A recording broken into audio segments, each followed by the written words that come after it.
Well, good evening. I see a lot of people coming on, going off. Good evening. My name is Larry Weiss. My wife, Dawn, and I are coming to you live via Zoom in our little boxes. Me from Lexington, Virginia, her from New Smyrna Beach, Florida. Dawn, give a wave so everybody knows where you are. We are proud to be the chairs of the Parents Advisory Council for Kenyon. We're pleased to be with you this evening. In that role, we work with the administration to support Kenyon with our time and treasure, both to support what the efforts are and to make sure that we are supporting what we know to be is a very special place. And we're glad that you're joining us. If we were in person, I would say we've got standing room only, but you're seated comfortably wherever you are, and we're glad to be with you this evening. So with that, we're not going to belabor introductions of us as parents very much. We're very happy to be able to introduce you to some of the administrators and faculty who are with us this evening. And it's my pleasure to introduce Colleen Garland. I want to say just a little bit about Colleen. Colleen, as Larry shared, our daughter. I think you shared, Larry, that our daughter is a senior. And Colleen started her freshman year at Kenyon the same year our daughter started her freshman year. So she's been at Kenyon for a while. We've traveled this road together. I've had a wonderful time getting to know her as well as the other folks in the administration and the faculty. And it's been one of the great things about participating in the Parents Advisory Council. So with that, Colleen. Good evening, and thank you, Dawn and Larry, and thanks to all of you on screen for joining us. In the before times, this town hall was held in person as part of our family weekend, but among the many lessons that we've learned in the pandemic is that some virtual events actually work quite well, possibly even better. So we are excited tonight to provide a look at how the semester is unfolding and answering questions to some of your questions that were submitted both ahead of time as well as those that you'll share with us this evening. As we mentioned, we do have quite a few families planning to return to campus this weekend, but we also appreciate those showing caution by waiting perhaps till later in the year to come. So it is our hope that this evening we can provide some connection to your students' experience, even if we can't quite capture the crunch of leaves that define Gambier right now in peak fall season.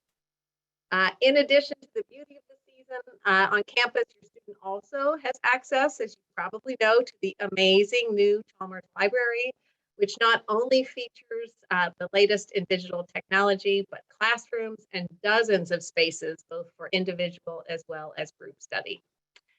Tonight, we're excited to have to introduce you to our new Vice President for Student Affairs, Celestino Limas, who joined us just last month from Elizabeth College in Pennsylvania, and can tell you a little bit more about, from his perspective, how students are settling in and building community even through COVID.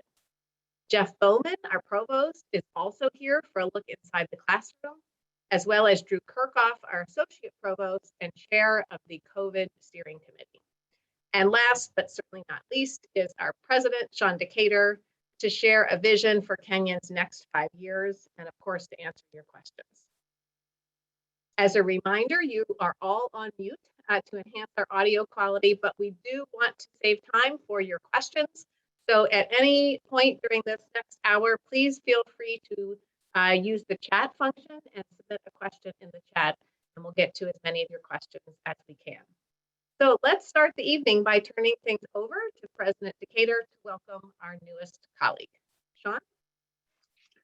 Thank you, Colleen, and good evening to everyone who has joined in. Thank you for joining us.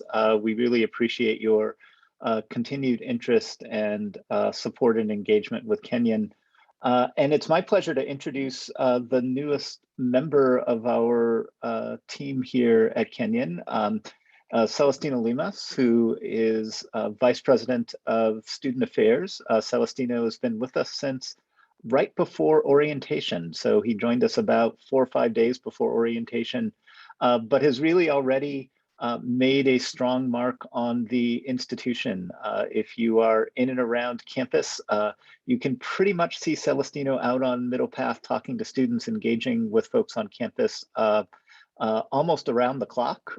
He is very well connected, very engaged and interested in understanding, hearing student concerns, finding ways in which they can be addressed, and I think is bringing a wonderful student-centered approach to the work that's happening in student affairs. And so I'd like to turn things over to Celestino for his early impressions of his time at Kenyon. Mahalo for that, Sean. Great to see everyone this evening, and I am so excited to be part of the Kenyon family now. For me, I think this transition has been very robust. It's been very interesting, but I think more importantly, the way that Kenyon students and I think the community have greeted me have been just nothing short of spectacular. Two things I think have come across to me very loud and clear as I've transitioned. The first is that our students are very much so of the opinion that they want and they need fingerprints on their experience.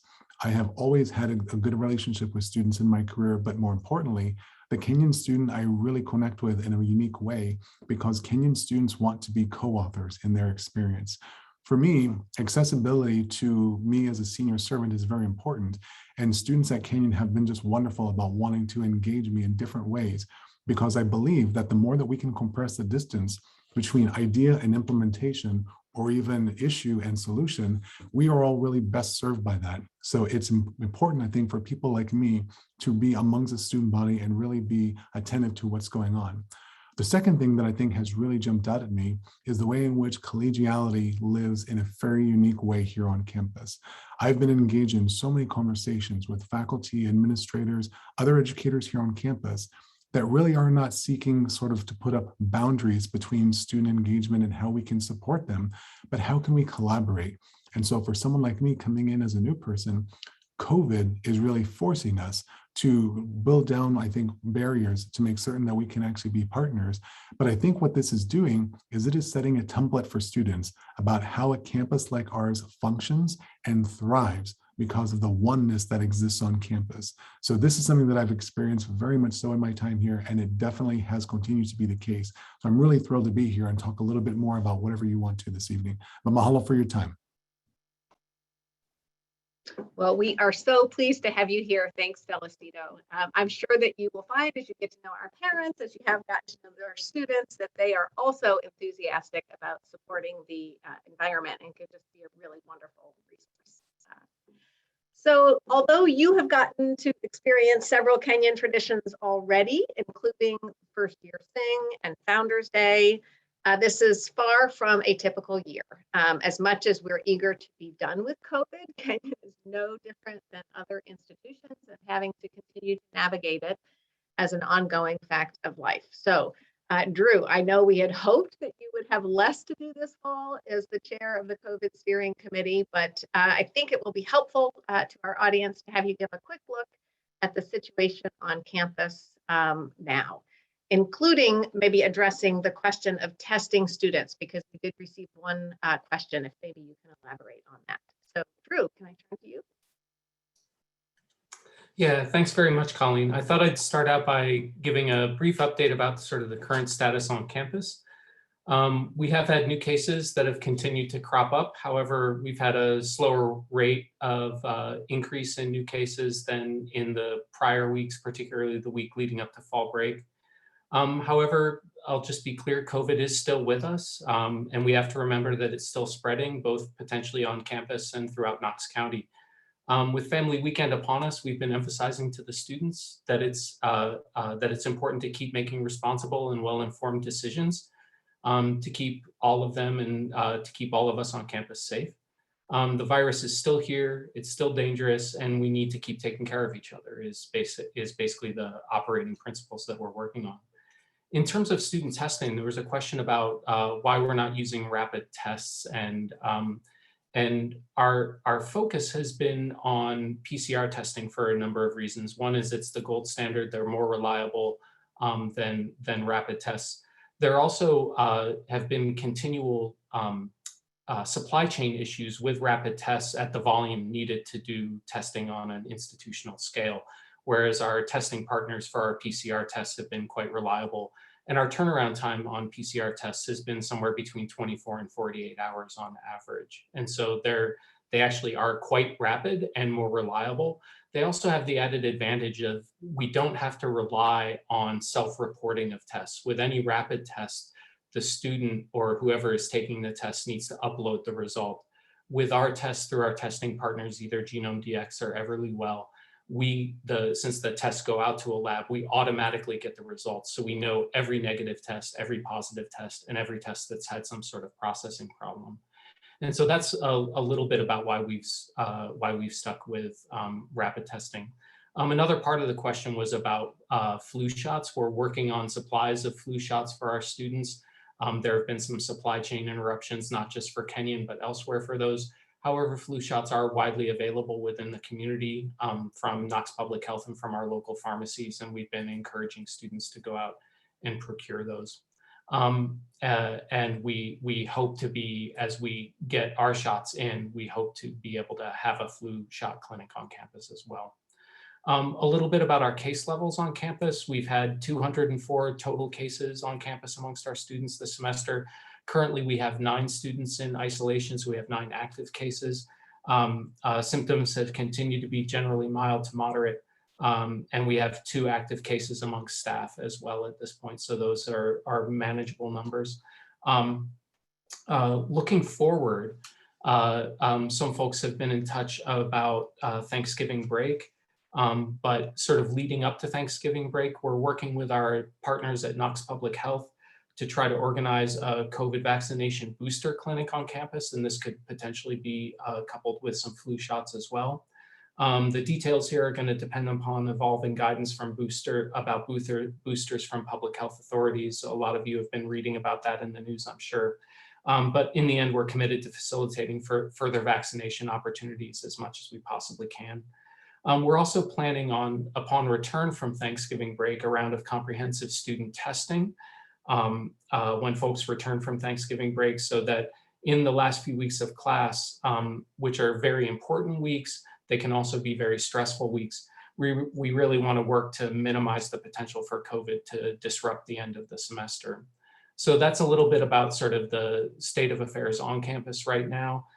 As well as a little view forward. As usual, we're available should you guys have additional questions. I'd be happy to try to answer them as clearly as I can. Thank you, Drew. I will just add to our parents on the call with us tonight. In addition to Drew's expertise, you may know that we're fortunate that Chris Smith, the director of the Cox Health and Counseling Center, came to Kenyon by way of the CDC. So he has some even more direct experience in navigating the pandemic. So we have strong leadership on this topic. Switching gears a little bit, Jeff, I know that we've heard some updates from campus, but of course, we also have some students in Denmark. So can you share a little bit about what's happening there? Sure. Thank you, Colleen. I'm happy to talk about it a little bit. And in fact, just yesterday, we had a meeting with the faculty who are leading our first semester program in Denmark. So there are about 50 students in the first year class who started their Kenyan careers in Copenhagen.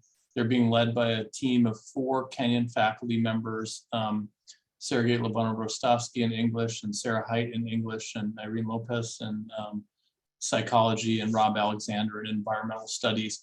And we've partnered with an off-campus study provider there called DIS, which we've worked with a lot in the past, and to build a program for first-year students. And the reports are that it's a successful experiment so far. The students are having a great time. They're climbing wind turbines, and they're categorizing different kinds of bats in the parks of Copenhagen at night, and they're plunging into the canals of Copenhagen as ways of testing responses to cold water as part of a learning experience. So it's all, I mean, the reports from the RDs, the resident directors, were all extremely positive, and the only kind of whisper of trepidation I felt in my mind was like, what if none of them ever come back to Gambier? so that's good news, and going forward, we'll think about whether or not some version of this as a kind of more modest part of a first year off-campus study experience makes sense. So we'll be thinking about that. But I mean, so far this way of kind of managing some of the size of the first year class seems to have been a great success. And I'm looking forward to visiting the students over there in a few weeks. And so that was all good news. The other things I'll say basically about teaching and about the curriculum, about the learning, the academic program on campus, it's sort of funny because I'm reporting excellent and wonderful news, but the excellent and wonderful news is kind of flat or bland in the sense of like, it feels kind of like a normal semester. So a thing that in any other context would be not very eventful feels pretty eventful. I mean, we've had 3 semesters of very disrupted learning on campus with not all of our classes here and lots of our actual courses being taught remotely or in hybrid forms. And here we are in the middle of the fall semester with all 4 classes on campus, all of the courses being taught in person. And I'll say that, I mean, it feels great. I mean, as Drew rightly pointed out, the virus is still with us and still pose real threats. And there are things that we're doing to manage and mitigate those risks in terms of masking and isolating students who are positive and so on and so forth. But I mean, the general feeling is that that experience over the past year and a half, where we did a lot of wonderful work in remote and hybrid teaching, really also convinced us how important the intimate and personal connections in the classroom are, and that students and faculty feel very, very happy to be back teaching in person. And so there's a kind of great, there's a sort of great vibrant energy on campus that we haven't seen in the past year and a half. And so that personally is a lot of fun.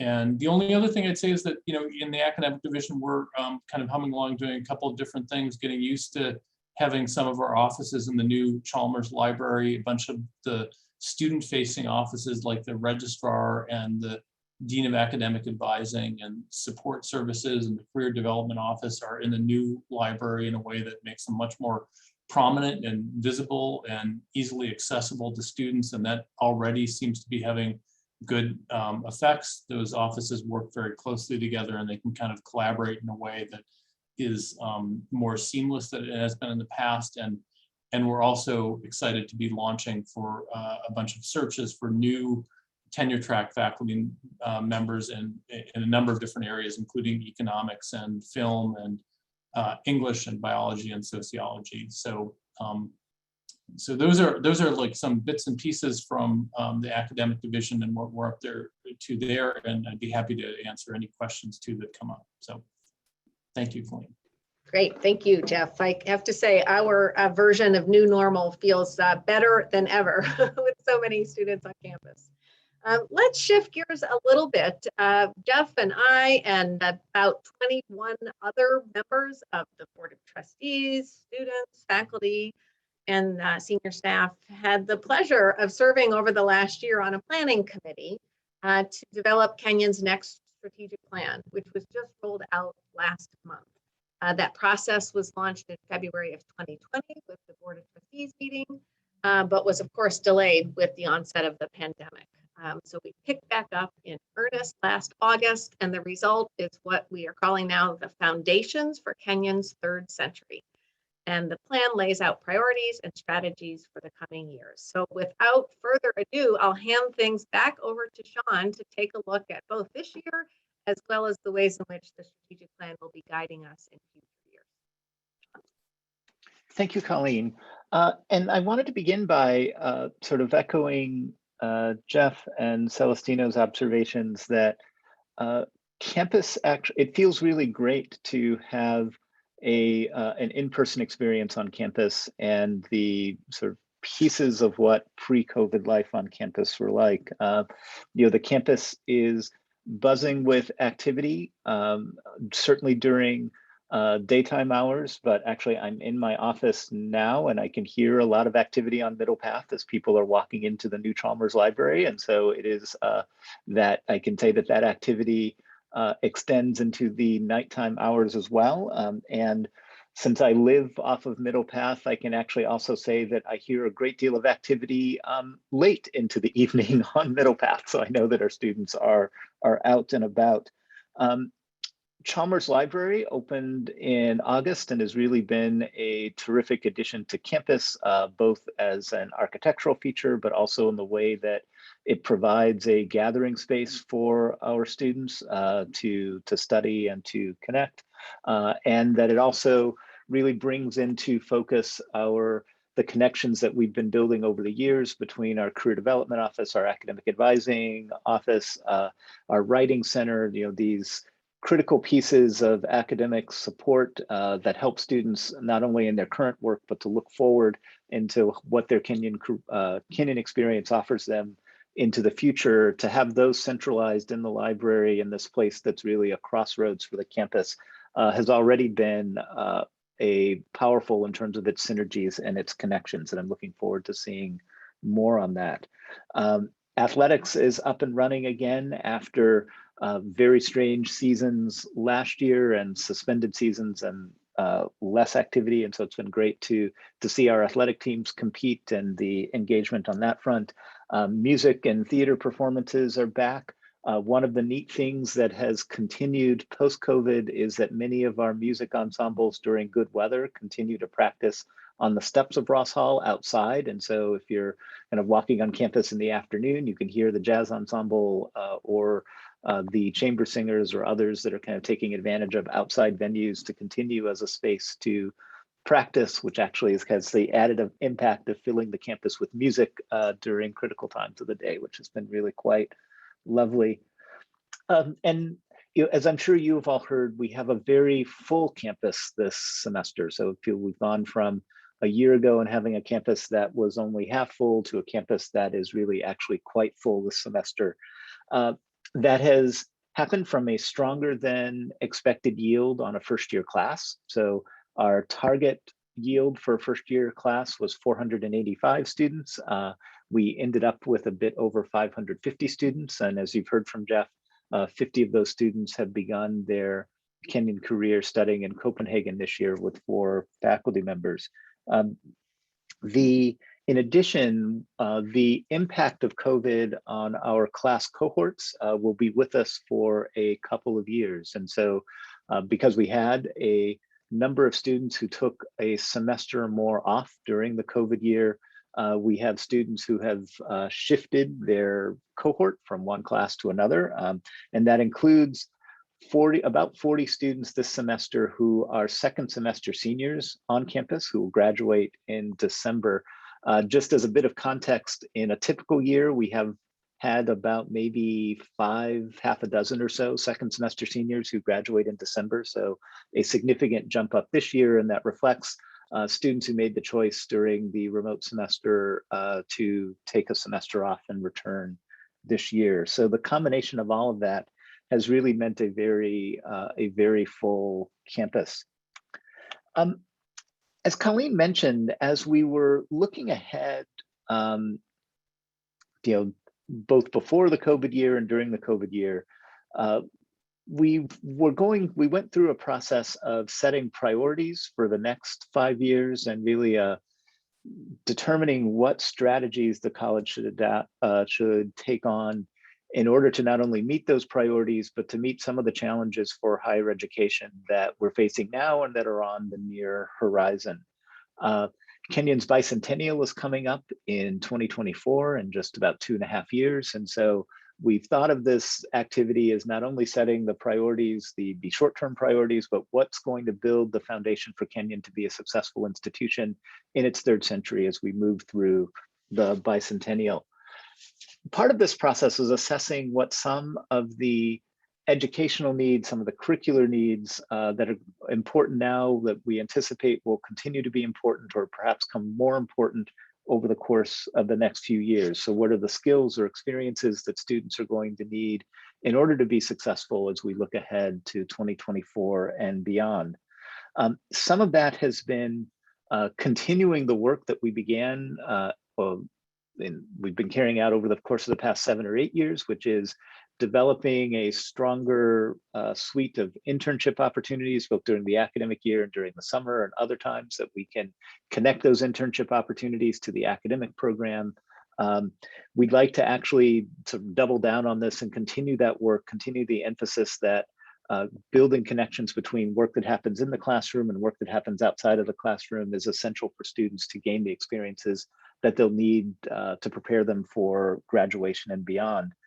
But then we also took a look at some factors, some pieces in the curriculum that need addition or supplement. A big piece that has been missing at Kenyon for some time is computer science. And so we've really put a priority over the course of the next few years to build a program, not a narrow program in computer science, but really think about developing a computing across the curriculum program that has the elements, the core features of what's needed to major in computer science, but puts it in a liberal arts context that gives students the skills to apply computing tools to problem solving in the social sciences, in the humanities, in the arts as well as think about the broader ethical and social implications of computation, computing power moving forward. In a moment, at this moment where climate change is certainly among the leading concerns of our students and prospective students and moving ahead into the future, thinking about how we not only grow our environmental studies program, but put an emphasis on environmental literacy for all of our students so that engagement with topics in the environment and some of our resources that we have on campus to educate around the environment and sustainability are integrated into all students' academic programs. So we identified a set of educational curricular priorities for us to develop over the course of the next few years. We also took a look at what's going to be needed for our residential program and to support life outside of the classroom for students on campus. And a key thing that's been a topic, and we are certain will continue to be an important topic and concern, is in the area of health and wellness and emotional well-being of our students. So we're going to be undertaking an exercise to develop a truly holistic, comprehensive approach to health and wellness across campus, think about how we integrate that into our residential program, and continue to sort of double down on the idea that we are a residential institution. We're about building in-person community here in Gambier, and that includes attentiveness to the overall sense of health and well-being of our students and prioritizing that moving forward. Access to campus for students from a diverse range of socioeconomic backgrounds is still very much a priority and something that we'd like to make significant progress on in the next few years. And I'm going to talk a little bit about how we plan on doing that in just a few minutes. And then finally, doing all of this while building a strong financial foundation for the future. We are fortunate to have emerged from COVID in a solid financial position, but we want to make sure we are doing what we can to continue to be attentive to good fiscal discipline, strengthening our financial foundation, and making sure that we're prepared for the next major crisis that comes, that is a COVID-like crisis in terms of how it hits the institution. So in order to accomplish all of these priorities, there are 3 strategies that we will be adopting and rolling out over the course of the next few years. One is actually growing the student population on campus. So this year is a year in which we have a large campus unintentionally, and we are planning on, as we look to the future, being much more intentional about the size of campus and how we might grow the campus overall over the course of a 10-year period. To do that, it's going to take investment in housing infrastructure.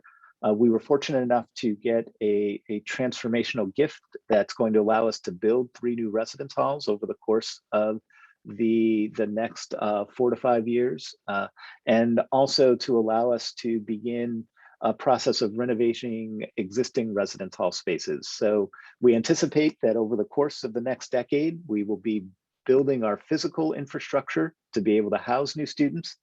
And also, as we bring new academic programs online, we'll be expanding the size of our faculty to hire new faculty to be able to accommodate new academic and curricular directions so that we can continue to have the a student-faculty ratio that's consistent with the Kenyan experience overall, and make sure that we're growing our faculty as we are growing the student body looking forward. So this idea of growth allows us to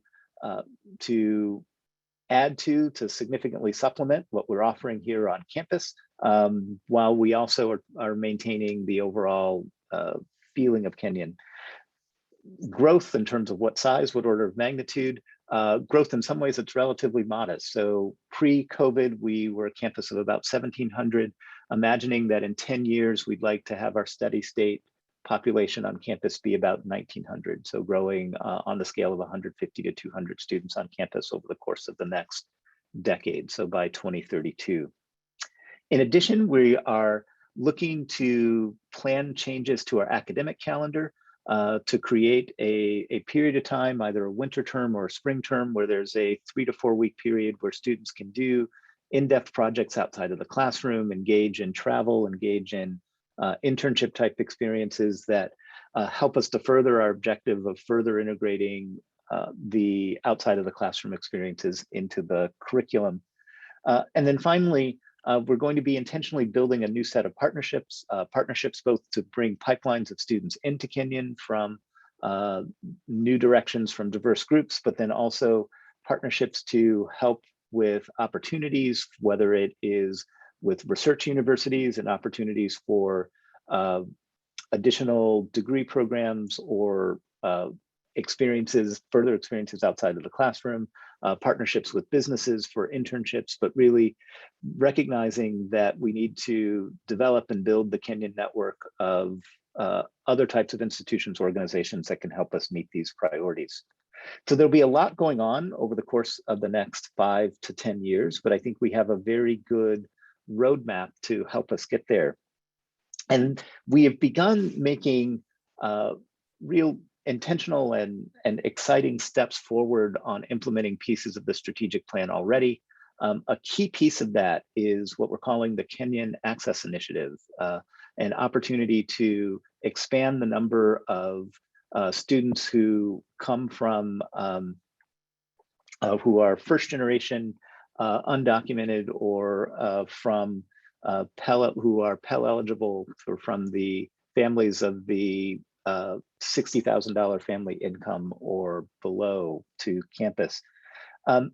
These are students that we know are in our applicant pool. And we know there's a lot of talent there to bring to campus. Every year as we are going through the admissions process, we rank students based on their academic strength, but then we also have to take a look at our ability to offer financial aid and scholarship for those students. And every year, one of the heartbreaking processes we go through is realizing that we do not have enough financial aid to be able to admit and fully financially support all of the talented students that we have in our pool. So the Kenyan Access Initiative is an effort that's going to allow us to bring 50 new Pell students to campus. So to increase the number of students that we will have who are Pell eligible. This will, over time, allow us to increase by about 50% the number of Pell students we have on campus, and part of a larger program to do that. It is part of an exciting partnership with the Schuler Foundation. The Schuler Foundation is interested and committed in increasing the socioeconomic diversity at liberal arts colleges. They've selected Kenyon as one of 5 institutions for an initial program of a $25 million challenge grant. If the college raises $25 million, the Schuler Foundation gives us $25 million for a total of $50 million that builds the endowment that's needed to support increasing the number of students, increasing our socioeconomic diversity in perpetuity moving forward. So we're really excited about this, and it's going to help us accelerate our work on this particular area of strategic planning. And so there's a lot of exciting activity going on campus, I think, and a lot of really exciting directions moving forward. And with that, I'll hand things back to Colleen. Terrific. Thank you, Sean. So we will post in the chat 2 things, both a link to the strategic plan document. So if any of you would like to dig into that a little bit further, there's a lot to dig into. We'll post the link to that. And then we'll also post the link to the Kenyan Access Initiative so you can learn a little bit more. As Sean said, we're just thrilled that Kenyon was one of just 5 colleges selected in this first round. And I will assure you that I have heard from many of my colleagues at other schools around the country who are eager to get in on that. So we are delighted to have an external funder willing to match 1-to-1, something that we want to do anyway, we know is important to our future. So let's get to your questions now. And just as a reminder, if you have questions that you'd like to pose at any time, feel free to submit them in the chat to the submit questions. So Drew, I think our first question actually is for you. It reads like this. With Knox County having such a low vaccination rate, how can we ensure a safe weekend for families to visit? For example, we're hoping to see a student play, but it worries me to be in a room with so many people who may not be vaccinated. Drew, can you address that one for us? Yeah, I'd be happy to, Colleen. And it's true that, you know, like 86% of the counties in the US, actually, Knox County does remain an area of high spread, and the vaccination rate is a bit lower than probably some of the counties that families are going to be coming from. Some other families are probably coming from very comparable counties. So we can't, in fact, eliminate all risk of travel here to Gambier and your decision to come to campus. What we can do, however, is try to create an environment in which everyone can make responsible choices and we have the opportunity to operate safely. And so, for example, with in the case of the student play, our capacities on our indoor spaces for events are limited to 85% of their actual full capacity, and that's in hopes of producing the opportunity for social distancing for those who wish to. The entire audience will be wearing masks, and masks have been proven the most effective risk reduction strategy, especially when everyone in a space is wearing a mask. That can reduce the potential for infection many-fold.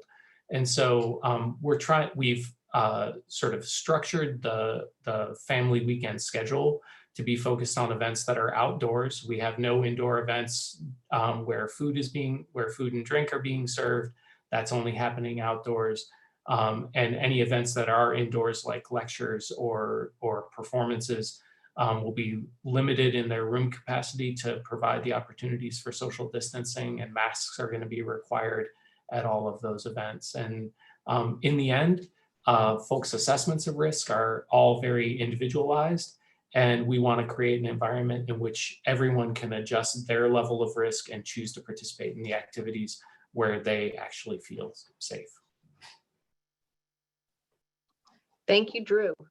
Celestino, I'll go to you next. We have a question asking if you could share your thoughts on efforts that are being made to build a sense of community with the class of 2024 and how successful those efforts have been. Sure, that's a fantastic question. And I think that I would say there are a couple of things I would point to. So that class, I think, is very specific and very unique because they, of course, entered Kenyon at a very unique time. Everyone in student affairs has been very much so focused on this group being specific and unique, but also we want to make certain that they have a robust experience as well. So we are trying to have a cake and eat it too approach with these groups by making certain that we can give them the attention they need in private settings. For example, when we can actually get some of those students together and talk to them about what is dissimilar about their experience compared to upper class students, because they do have some familiarity with campus, but campus traditions may still be new to them, just like the 2025s. So this is something that we want to make certain that we're giving them space in public to still assimilate and be part of the group. And if they so choose to, engaging them outside in private situations, in groups, in floors, and sports teams, to ensure that we're meeting their needs, to give some of them questions answered. For me, one of the most beautiful things that I've seen happening to how we're shepherding the 24s is in those private offline moments, having members of the class of 2023 and 2022 be able to do some backroom coaching about exactly here's why this situation is important. This is why this tradition is very valuable. And if you're a sophomore right now, the way that you can actually learn about some of those in a setting that actually gives you a little bit of courtesy and privacy, I think goes a long way to those students feeling like they are really, truly part of this campus and not simply super first year students. The way in which I think how we're assessing it, Colleen, which is a great compliment to the original question, is by making certain that I'm doing a lot of touch points with those students that can be anecdotal evidence that can complement the large scale data empirical evidence that we're going to be collecting through surveys. So some of you may, of course, not know this because I'm new here, but every day I text with about 40 to 70 students, and I also sit and visit on campus with another 30 to 60. The reason why the digital communication is so important is this is native for so many of them. For them to be able to text or FaceTime me comes natural, and I think it's about me being accessible to those moments.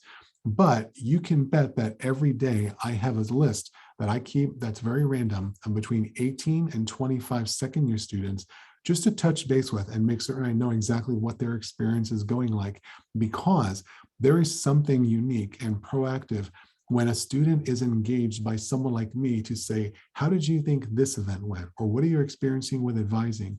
They will be a lot more vulnerable because now I'm actually giving up the chance for them to share as opposed to an issue arising for them to initiate contact with me. I know seems like a lot of work, but it is an investment. That's how I view my time with the students, because we want to make certain that those students, those 24s, really have a great experience here. Really appreciate that question. I'm going to stick with you for one quick follow-up, and I think it's a simple answer. But Celestino, the questioner wants to know, did the class of 2024 get a chance to sign the matriculation book? I'm sorry, I want to make sure the transcript caught that. Oh, yeah. Did the class of 24 get a chance to sign the matriculation book at Founders Day?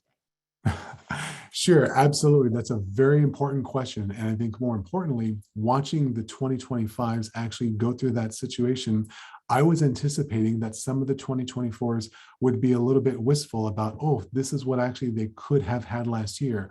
But actually just the opposite is what I saw. There were so many second year students that looked at this as this year is their moment as well. They weren't concerned at all about sharing it with the 25s. And I think that just goes to show that so many of our faculty and administration really wanted to ensure that that matriculation book, this moment is for two classes as opposed to traditionally one. And it is not something that we share. It's something that we jointly own.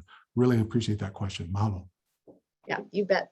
So before I go to a new topic, Drew, I also have a follow-up question that came in for you about family weekend, and that they're asking, can a guest still go into the dorm rooms this weekend? So are students allowed to have one guest in their room?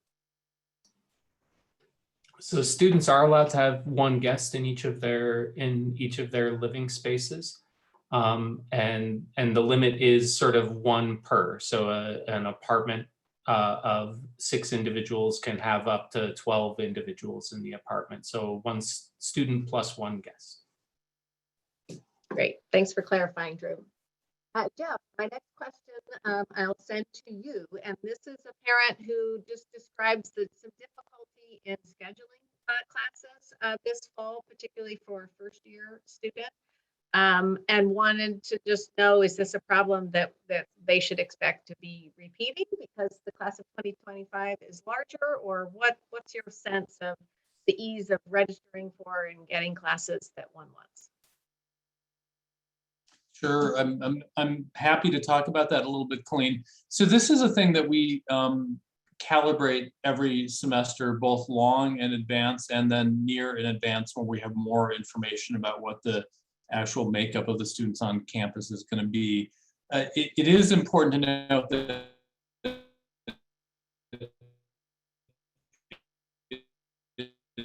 it's both looking to build a schedule of courses that are available for students. We can look at history. We can look at the number of sections of introductory Spanish or introductory environmental studies that are needed in a given semester, and we can kind of gauge that alongside the number of the first year students that are going to be on campus or the number of students overall. But individual students are going to make their own choices, and so there's a certain amount of that we can't entirely control. So we can we can look at the past as a kind of model for the future, but as we all know, past performance is no guarantee of future results. And so it's a good predictor, but not a perfect one. So in the current year, this was maybe a little bit challenging, more challenging than usual because of the size of the incoming first year class. But we ended up adding a bunch of faculty, individual courses from faculty, and also entirely new faculty in English and history and physics and chemistry and art history and biology and sociology. So we added all kinds of faculty and additional courses to accommodate the larger size of the first year class. And generally speaking, this worked exceptionally well. So on the third day of classes this semester, that was August 30th, of the 510 first year students on classes, 481 of them had full schedules. Now, of course, there is always, and this is kind of part of the model at Kenyon about enrolling courses, there's always a little bit of juggling that happens in the first week or so where students adjust their schedules and drop and add courses, and that is just to be expected because it's part of the kind of experience of making things work and allowing students a lot of choice. So I know that doesn't mean that every student had their first choice all the time, and I know that it does mean that in certain courses a lot of students were disappointed, but the best kind of way forward, the best way to ensure that you're going to end up with a full schedule is having lots of choices and options, lots of thought about like what your backup plans are for first year students. And we're going to be continuing to do that in the semester to come. So I know that some students were disappointed because some students have setbacks every semester in terms of their top priorities, but actually this semester was pretty successful, and we'll hope to do that again by making sure that those classes for first year students and others are kind of fully staffed and that we're trying to respond to where we see the areas of greatest need. Thank you for that, Jeff. It's quite a complicated puzzle every year, and I appreciate knowing all that goes into it. Sean, let me turn to you now. We have two questions from super senior parents who would like to know if plans have been finalized for the December graduates and what, if anything, will be done to celebrate those graduating in just a couple of months.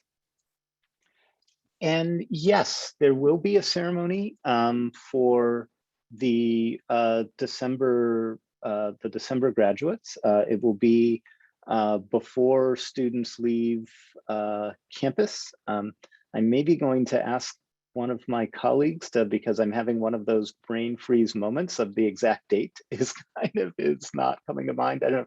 Jeff, do you remember the date of the December ceremony? I think 17th comes to mind. Is that the right?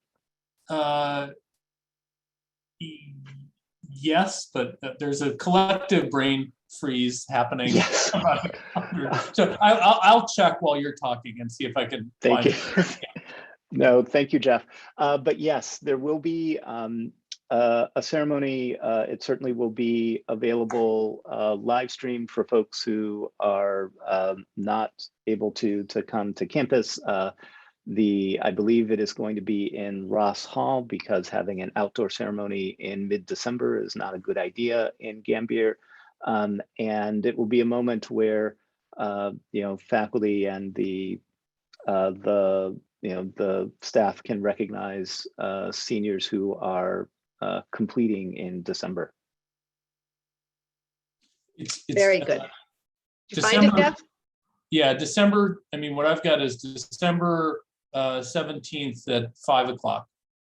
Yeah, and so we'll have, I believe that details of that, I believe have been shared with the senior students, but we will make sure that information also gets out to the senior parents as well. Terrific, thank you. So we have a question about the library hours. So our parent wants to know why does the library close at 9 p.m. on Fridays? It creates an issue for busy athletes and the students who require a distraction-free environment to study. So any comments or thoughts on the new library hours? Sure. No, and I can certainly take that one, and say thank you for the feedback. And as we've opened up the library, certainly there are going to be adjustments over the course of the year in things like hours and sections of the building that are open. I believe 5 days a week the library is open until 1 a.m. As the full open building, Sunday through Thursday, and then shorter hours on Friday and Saturday, and that in part reflects some reduced demand in the evening on Friday and Saturday on campus compared to Sunday through Thursday.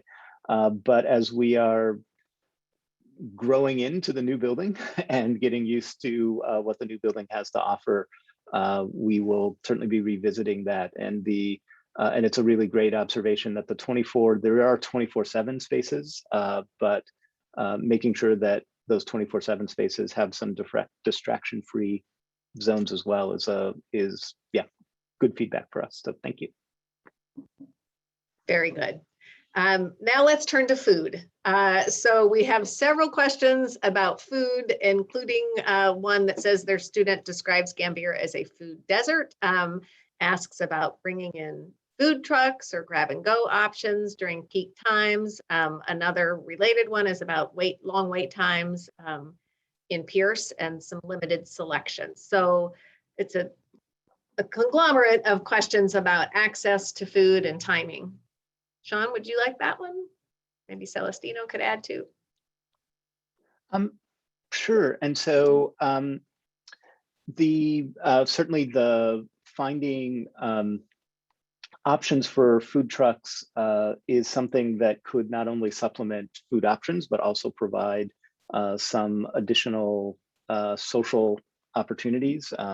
And that's something that we have in the past offered on on an occasional basis. And I think it's good feedback for us to think about ways to do that more intentionally over the course of the coming weeks, especially during moments where there is just increased pressure on not only Pierce, but actually on the other restaurants in Gambier as well. I do have a bit of good news on that front in that just this week, Cholitos reopened. So we had been down a full restaurant in the village, and it's great to have that restaurant back online.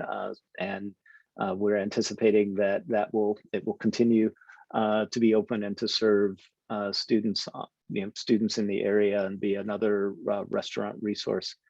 Celestino, do you have any more to add on in terms of Pierce and food and activities for students around food? Sure, I do. And I think that one of the things that I've noticed today is actually day 64 for me here at Kenyon. And one of the things that my son and I noticed very quickly is the locale, if you will, of Gambier. I think that definitely creates some issues as what you're describing. But also, I think for me as a new person, it creates opportunities. So I know our Office of Student Engagement has rolled out food trucks at different times this semester. And as you can imagine, they have been very, very popular, whether we've done them down at Lowry or over here towards Gun Commons or off of Middle Path. It is a nice change of pace, but I think also what students say to me often is about the variety and how can we actually mix up some of the offerings. Now, the good news is our AVI staff and our CFO, who shepherds AVI, is very committed to making certain that we can actually leverage some of these moments, because you don't necessarily need to bring in food trucks to have more variety. This can come from menu offering enhancement and also making certain that our chefs are being a bit creative with some of their talents. So a food service study was done before I arrived, and I know that our CFO and our dining staff are really excited about implementing some of those changes. So it's both, I think, a series of immediate enhancements to actually bring in trucks, things of that nature, and work also with local vendors, because if a day goes by that I don't have at least 2 students tell me that DoorDash somehow failed them in the past 3 days, I would be a pretty unique and fortunate individual, because it does happen. I think, remember, so given our location, when you try and augment some of those offerings, students run into challenges within the local area. So this is, I think, a great moment for us to partner not only with non-traditional opportunities in the community, but also with on-campus emphases so that we can actually get that solved. Students, I think, are going to be very patient with us as long as they see us making progress. That is something that I think is going to be very important for us to do. So stay tuned and we'll tell you more. Celestina, let me stay with you. We have a couple of questions about housing, particularly related to the students in Copenhagen. So they want to know if when the students come back, will they displace those who are currently in the Kenyon Inn, and how will the addition of the 50 students coming back affect housing? Boy, that's a super question. I think what's great about those Copenhagen students' arrival on campus here this spring is that they bring with them a built-in support group of students who share their same experience. And I know there was some initial conversation this summer about having those students actually then bridge into their shared community on campus. One of the things, though, that I think everyone understands is because since we are so tight on space, we don't necessarily have open beds to actually replicate that. And if we tried to, that would displace students. So that is not something we're interested in doing, because the last thing we want is for Copenhagen to be associated with eminent domain. So what's great about Colleen, their repatriation to campus, is we are going to leverage their already established community and then give them a new second community within different residence halls and apartments all the way on campus. So I think this is going to be a way in which we can have sort of a cohort mentality that actually feeds two birds with the same seed. It gives them that sort of that guidepost about people who understand what it meant to be in that program, but now they have that anchor as they explore different connections on campus. So we're really excited about sort of having those students immerse themselves throughout the north and south sides of campus. And I think it's going to be neat to see. Wonderful. So we have time for a few more questions. I'm hoping we'll get to all of them before the hour concludes. Jeff, let me come back to you. We've got a question asking about the plan for sophomores to be able to apply to study abroad in their junior semester. Is there a plan for that? Yeah, so yes, I actually met with Marn Osik, who's the director of the Center for Global Engagement, this afternoon, and we had conversations about this. And right now, I mean, the plan is that off-campus study will, I mean, one hesitates to say normal ever, but that off-campus study for current sophomores will happen next year, more or less as it usually happens. And so, yeah, the idea is that current sophomores will be able to participate in off-campus study wherever it's available in the usual ways, and that the Center for Global Engagement is already kind of making plans to both inform and educate those students and to lead them through the process of kind of selecting the programs that are the right programs. You know, there will be some differences here, and the differences will largely be things that are completely beyond our control, in terms of there are going to be some places that are more volatile in terms of the virus, and then there are going to be some places that are more restrictive in terms of visas and vaccination requirements and other things like that. But at the most general level, the idea is that we hope for our current sophomores to be able to participate in study away programs all over the place in the way that they normally do next year as juniors for a single semester or for the entire year. Thank you, Jeff. Sean, I'm going to come back to you. I have, I think, what should be the two final questions. And one is fairly specific. It's about visual arts majors and the opportunities for them for residencies and internships and jobs. And the questioner is asking if we shouldn't have more opportunities there. And I suspect it will give you a really nice chance to talk about our incredible new director of the Gun Gallery, Daisy DeRosier. So, Sean. Yes, thank you, Colleen. So I would encourage students who are either visual arts majors interested in visual art to really seek out opportunities at the Gun Gallery. The Gun Gallery has a large group of students every year, about 70 students who work, 60 to 70 students who work as interns at the gallery. We call them Gun Gallery Associates. They get experience in helping to curate shows and doing media support for the shows that happen, serving as docents in the gallery. And another part of that program is support for those students in seeking internship and job placement afterwards. And so there's a really strong track record of students who've had experience working in the gun gallery, who've gone on to work in galleries in New York or elsewhere, is kind of staying within the art world. And that's a really great opportunity to get both connected into to real experiences on campus, but then also to begin getting networked into a broader network of Kenyan connections beyond that. And I'd say this is a special year for the gallery on a number of fronts. It's the 10th anniversary of the Gun Gallery. Those of you who are coming to campus, I'd encourage you to check out the exhibits that are there. But we also have a new director, Daisy DeRosier, who came to us from Colby College this summer. She's the new director of the Gun Gallery, who's brought in a lot of energy and excitement, not only about new exhibitions and work, but actually a lot of interest and excitement about exactly this question on how do we engage students who are interested in the visual arts to opportunities both on campus and beyond. She's had experience in doing this elsewhere, and we're kind of looking forward to her expanding and building on the programs that we've had here in the coming years. Sean, let me pose one final question to you, and it reads like this. Please help me understand what makes Kenyon work so well.